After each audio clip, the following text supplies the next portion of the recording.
This morning. Good evening, everyone. I'm Michelle Kingsfield. And I'm Mark Allen. After a 5-day nationwide manhunt, Tiffany Teehan turns up 1,200 miles from Xenia. Teehan and Trey Hutcherson were discovered in Miami Beach, Florida last night. Sonu Wasu begins our live team coverage with new information about their runaway wife.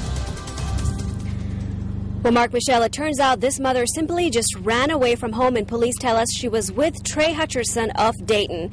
A surveillance video showing the two of them together at the Circle K store in East Dayton is what police say cracked this case wide open.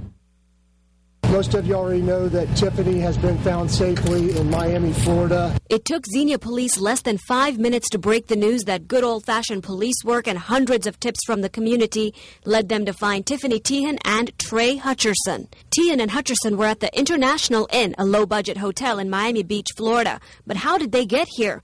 Tiffany Teehan vanished Saturday after telling her family she was going shopping. Instead, police say she left her car at Indian Riffle Park in Kettering and took off with Hutcherson.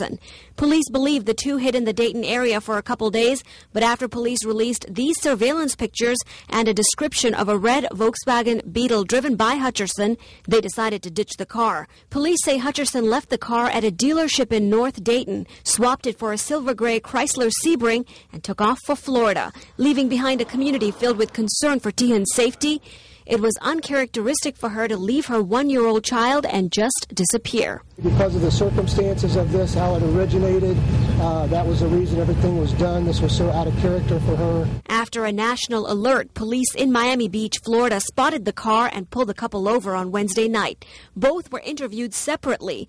Teehan told investigators she had left home willingly. There was no force involved. She has been in contact with her family. Our goal throughout this thing was a promise we made to that family, and we've succeeded in finding Tiffany safely, and that's where our investigation and these matters will end as far as any public statements. Now, I did speak to Captain Anger privately after that public press conference and asked him if any charges would be filed against Tiffany Teehan or Trey Hutcherson, and he did tell me it is possible that Teehan could be charged in this case, but as for Trey Hutcherson, he will not be charged at this time, and I'll explain why and have more on the story coming up.